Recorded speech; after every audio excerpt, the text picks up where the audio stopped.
Here's something strange. Nobody ever voted to remove women's pockets. No king outlawed them. No inventor replaced them. No famous designer stood up and declared, "From now on, women shall no longer have pockets." And yet, over the course of history, they almost disappeared. How does something so ordinary, so useful, simply vanish? Without anyone ever deciding it should, the answer isn't a single event. It isn't a conspiracy, and it certainly didn't happen overnight. Instead, it unfolded quietly, over centuries. As fashion changed, industries evolved, and ideas about clothing slowly transformed. What seems like a tiny detail today is actually the result of one of history's most fascinating slow revolutions. Because for hundreds of years, women carried surprisingly large pockets hidden beneath their dresses, large enough to hold keys, letters, coins, food, and the everyday necessities of life. Then, almost without anyone noticing, they began to disappear. Not because they stopped being useful, but because the world around them changed. And once you uncover that story, you'll never look at a pocket the same way again. Today, we think of pockets as something that's simply built into our clothes. You slide your hand into a jacket, a pair of jeans, or a coat, and the pocket is already there. It feels so ordinary that it's difficult to imagine clothing any other way.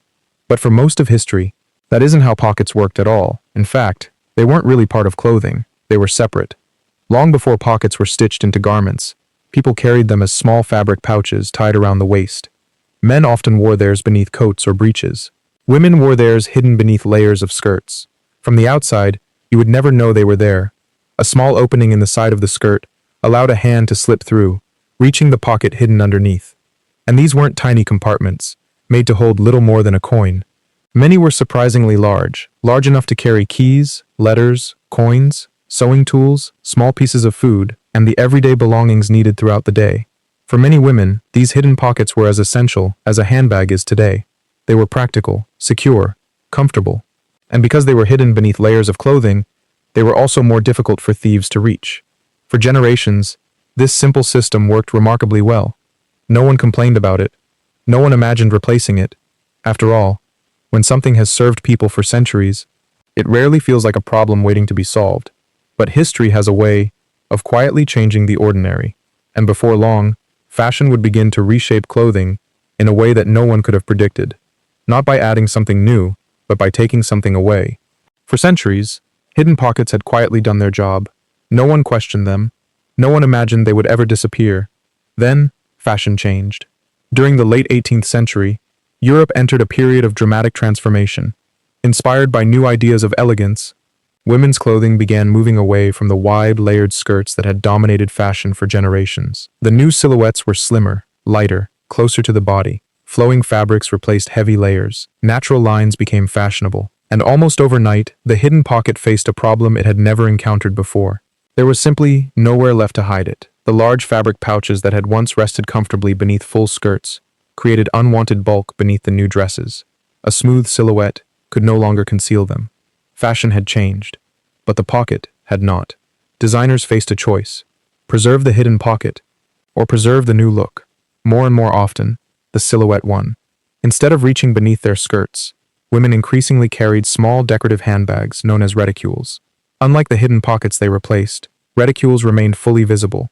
They became part of the outfit itself, elegant, fashionable, but much smaller. Items that had once disappeared beneath layers of fabric were now carried in the open. At first, the change didn't seem particularly important. Styles had always evolved, people adapted, life went on. Few stopped to ask what had quietly been left behind, because history rarely changes all at once. It changes one generation, one fashion trend, and one small compromise at a time. The disappearance of the hidden pocket was no different. It wasn't one decision, it wasn't one designer. It was the slow accumulation of changing tastes, until something that had once been ordinary simply no longer belonged. As the 19th century unfolded, the hidden pocket didn't disappear overnight. Fashion rarely changes that quickly. Instead, it slowly evolved.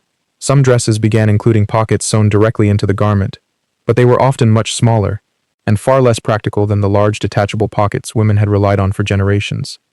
They could hold a handkerchief, perhaps a few coins, but little else. The days of carrying keys, letters, food, or sewing tools beneath a dress were gradually coming to an end. To make up for the missing space, women increasingly relied on handbags. What had once been hidden beneath clothing was now carried outside it. The change may have seemed small, but it quietly transformed the way everyday life worked. Something that had once been built into a woman's routine had become another object she needed to remember before leaving home. And as fashion continued to evolve, the difference between men's and women's clothing became increasingly noticeable. Men's coats, waistcoats, and trousers were gaining more functional pockets. Designed for business, travel, and public life, their clothing increasingly emphasized practicality. Women's fashion often followed a different path. Designers continued experimenting with shape, fabric, and appearance. Function wasn't ignored entirely, but it was increasingly balanced against the changing ideals of elegance. Without anyone announcing a new rule, clothing had begun reflecting different expectations for men and women. One wardrobe was becoming increasingly practical. The other, in many fashionable circles, was becoming increasingly decorative. Most people simply accepted it, because when change happens slowly, it rarely feels like change at all. Each generation grows accustomed to the world it inherits, until one day, something that was once considered essential has quietly become a distant memory. But an even bigger transformation was already beginning. One that wouldn't just reshape fashion, it would reshape the entire clothing industry. By the late 19th century, clothing itself was beginning to change. Not because fashion had suddenly become more creative, but because the world had become more industrial. Factories were producing garments on a scale that had never been possible before, instead of being made almost entirely by local tailors and dressmakers. More clothing was now being manufactured using standardized patterns, ready to be sold to thousands of people. The way clothes were made was becoming just as important as the way they looked. At the same time, men's clothing was evolving to meet the demands of a rapidly changing society. Businesses expanded, cities grew, office work became more common, railways connected countries. People traveled farther than ever before. Clothing increasingly needed to be practical. Jackets gained inside pockets. Waistcoats carried watches. Trousers were designed to hold wallets, coins, documents, and the small tools of everyday working life. Functional pockets became an expected part of men's clothing, not because they were fashionable, but because they made life easier. Women's fashion continued following a different path. Styles changed with each new decade. Skirts widened, then narrowed. Waistlines rose, then fell. Sleeves expanded, then disappeared. Designers constantly experimented with new silhouettes, new fabrics, and new ideas of elegance. Some garments included useful pockets, others had only small ones, and many had none at all. There was no single rule, no single designer, no single moment when pockets vanished forever. Instead, their size, placement, and usefulness continued to change alongside fashion itself. But by now, something had become increasingly difficult to ignore. The difference between men's and women's clothing was growing more noticeable. One was increasingly designed around carrying things. The other was more often designed around appearance. It wasn't a change that happened in a single year. It unfolded quietly across generations, until eventually, people began asking a question that had never really been asked before: why? By the end of the 19th century, the missing pocket was no longer going unnoticed. As more women entered universities, traveled independently, and joined an increasingly modern workforce, many began asking a simple question: why wasn't clothing designed to carry the things they used every day? It wasn't just about pockets. It was about practicality. Dress reform movements had already begun challenging many aspects of fashionable clothing: heavy skirts, restrictive corsets, bulky layers, garments that made everyday life more difficult. Practical pockets became part of that larger conversation. Supporters argued that clothing should allow people to move comfortably, work efficiently, and carry their belongings without relying entirely on handbags. Fashion designers didn't all respond the same way. Some embraced larger, more practical pockets. Others continued favoring clean silhouettes, where visible storage interrupted the overall design. And so, fashion continued moving in both directions at once. One season, larger pockets returned. The next, they became smaller again.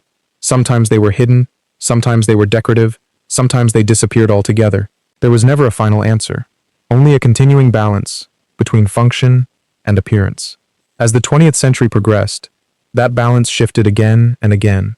Styles changed, trends came and went, but one question refused to disappear: should clothing simply look beautiful, or should it also make everyday life easier? More than a century later, people are still asking it. And perhaps that is the most remarkable part of this story. because the debate was never really about pockets. It was about what people expected their clothing to do. Today, the conversation hasn't disappeared. Walk through almost any clothing store, and you'll find women's garments with every kind of pocket imaginable. Some are deep enough to carry everyday essentials. Others are so small, they're barely useful at all. Some have no pockets whatsoever. There is no single rule anymore. Different brands, different designers, and different styles all make different choices. Yet the conversation continues. Not because people suddenly became interested in history, but because everyone understands what a pocket is supposed to do. And when it doesn't, people notice. It's remarkable when you think about it. A pocket is nothing more than a small piece of fabric, stitched inside another piece of fabric, one of the simplest parts of any garment. Yet its history stretches across centuries, through changing fashions, industrial revolutions, social expectations, and countless generations of people adapting to a changing world. The story was never simply about where people kept their belongings. It was about something much larger, the quiet choices that shape everyday life, without most of us ever realizing it. History often hides in places we rarely think to look, not only in castles, battlefields, or the lives of kings and queens, but in the ordinary things we use every single day: a necktie, a zipper, a pocket, objects so familiar that they almost become invisible. Until someone asks why they exist, or why they changed at all. Because every stitch, every button, every pocket carries the fingerprints of the people, the cultures, and the centuries that came before us. Sometimes, the smallest details tell the greatest stories.